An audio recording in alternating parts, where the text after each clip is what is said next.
जोजो टीवी। भूमिगत शेर। एक घने जंगल में एक शेर बहुत आतंक मचा रही थी।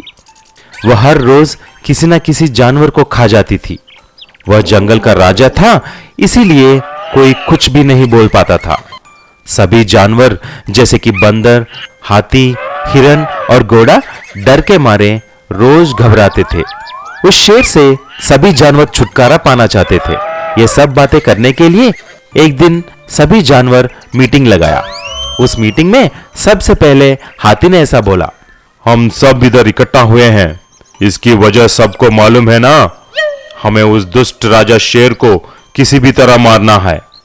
तभी सभी जानवर एक दूसरे को देखते हैं और बंदर ने ऐसा बोला, हाथी जी, हमें शेर को मारना नहीं है, बस उसे पता चलना है कि हमको भी जीने का हक इतना ही है जितना उसको है।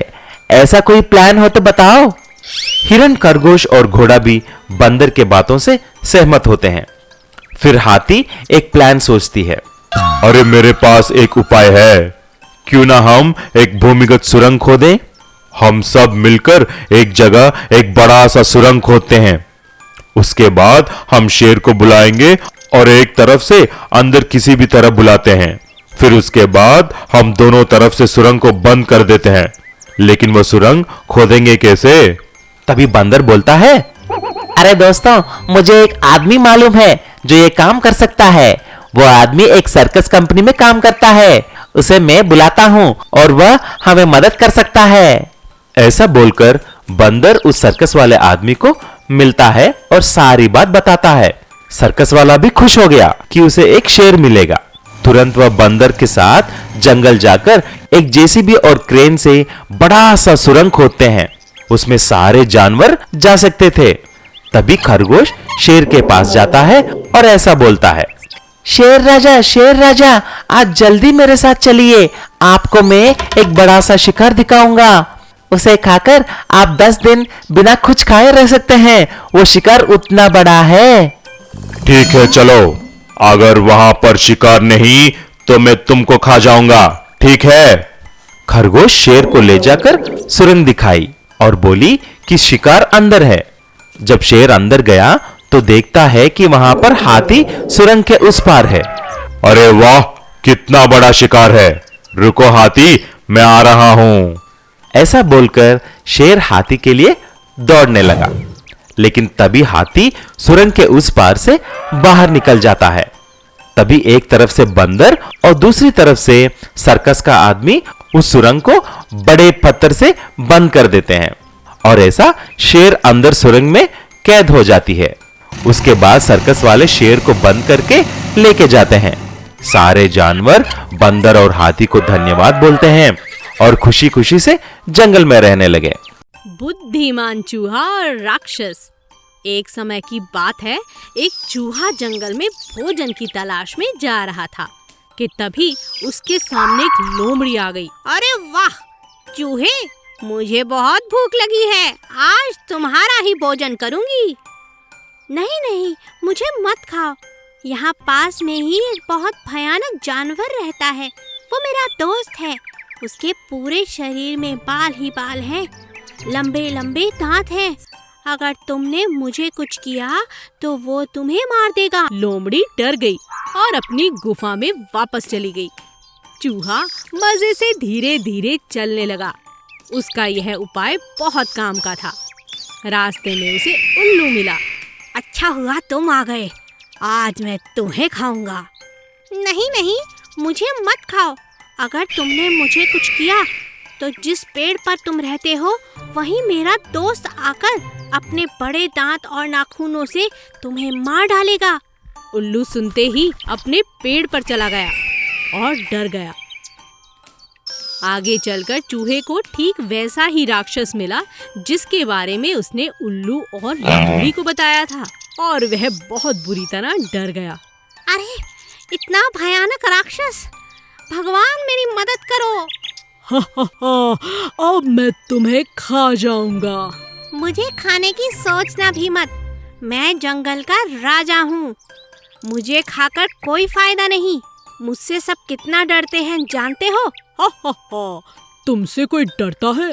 दिखाओ मुझे, कौन डरता है तुमसे? आओ मेरे साथ। उस राक्षस को चूहा अपने साथ लेकर उल्लू के पेड़ के पास पहुंचा। चूहे और राक्षस को साथ देखकर उल्लू बहुत डर गया और यह देखकर राक्षस बहुत हैरान हुआ। आगे चलकर लोमड़ी की गुफा आई और चूहे ने कहा, लोमड़ी बाहर निकलो, मेरा दोस्त तुमसे मिलना चाहता है। जैसे ही लोमड़ी बाहर आई, राक्षस को देखकर वह डर गई और राक्षस को लगा कि यह चूहे की करामात है, चूहे का खौफ है।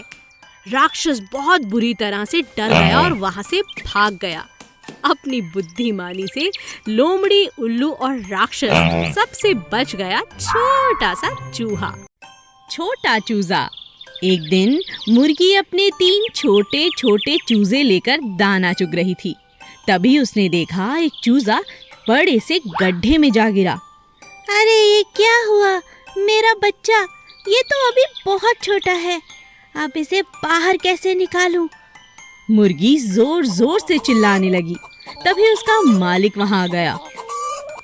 अरे क्यों चिल्ला रही हो? क्या बात है? फिर उसने देखा कि छोटा सा चूजा गड्ढे में गिरा पड़ा है। उसने बड़े प्यार से उसे बाहर निकाला और उस गड्ढे को हमेशा के लिए बंद कर दिया। मुर्गी अपने मालिक को बहुत पसंद करती थी क्योंकि वह हमेशा उसका अच्छे से ख्याल रखता था, कभी कोई कमी रहने नहीं देता था। एक दिन मुर्गी के मालिक ने मुर्गी से कहा, मुझे पैसों की बहुत जरूरत है, क्या मैं तुम्हारे चूजे बेच सकता हूँ? तुम्हें बुरा तो नहीं लगेगा ना? मुझे पैसों की बहुत ज्यादा जरूरत है मुर्गी। हाँ, बेच दीजिए मालिक।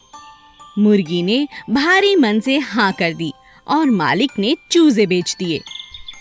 चूजे बेचकर उसे बहुत अच्छे दाम मिले।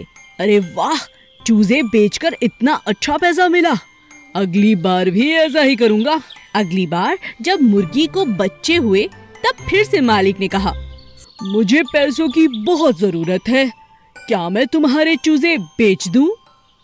मुर्गी समझ चुकी थी कि अब मालिक लालची होता जा रहा है। उसने मालिक से कहा, आप इतनी जल्दी क्यों कर रहे हैं? कुछ दिन में मेरे बच्चे बड़े हो जाएंगे और फिर उनके भी बच्चे होंगे। इस तरह आपका खुद का अंडों का व्यापार हो सकता है। आप जल्दबाजी में थोड़े लालच में पड़कर गलती कर रहे हो मालिक। अब मालिक को उसकी यह बात अच्छे से समझ आ चुकी थी। मुझे माफ कर दो, तुम ठीक कहती हो, कुछ पैसों के लिए मैं कितना स्वार्थी हो गया था। आज के बाद तुम्हें नहीं बेचूंगा। इस तरह मुर्गी ने अपनी और अपने बच्चों की जान बचा ली। लोमड़ी और 7 बकरियां। एक जंगल में 7 बकरियां रहती थी। वो सातों हमेशा साथ रहती थी, एक साथ ही घूमती रहती, एक साथ खाना खाती। उन 7 बकरियों की दोस्ती की मिसाल पूरा जंगल देता था। एक दिन एक हाथी ने कहा, अरे बकरियों की टोली कहाँ चली?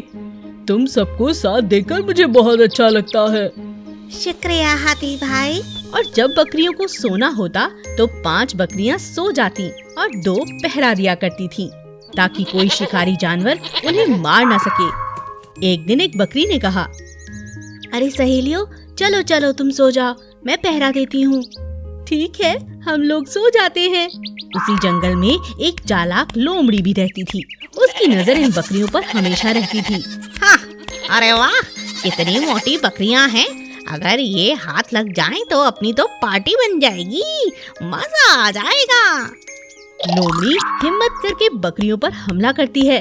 सहेलियों, आओ मिलकर लोमड़ी पर हमला करें, वरना ये हमें खा जाएगी। लेकिन साथ में बकरियां एक साथ लोमड़ी पर हमला कर देती हैं, इसी कारण वो वहाँ से भाग जाती है। अरे अरे बचाओ बचाओ, भागो भागो यहाँ से। लोमड़ी बकरियों से पिटकर दुम दबाकर वहाँ से भाग जाती है, लेकिन वो अभी भी बकरियों को मारने की योजना बनाती रहती है। इन बकरियों ने मुझसे पंगा लिया है, इन्हें मैं नहीं छोड़ूंगी। लोमड़ी छुप छुप कर उनका पीछा करती है।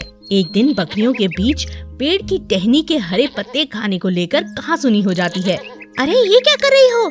ये पत्ता मेरा है, तुम इसे क्यों छेड़ रही हो? ये मेरा है, ये मैंने तोड़ा है। मुझे हरे पत्ते पसंद हैं, ये मेरा है। तभी वहाँ बड़ी बकरी आ जाती है और उन्हें समझाती है कि आपस में लड़ना सही बात नहीं। लेकिन वो तीनों बकरियां झुंड से अलग होकर चलने लगती हैं।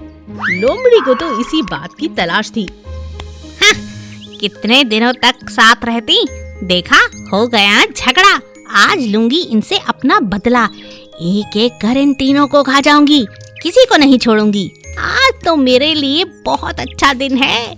चलो इनका शिकार करती हूँ, इनकी इस लड़ाई का फायदा उठाती हूँ। इस बात का फायदा उठाकर लोमड़ी उन पर हमला कर देती है।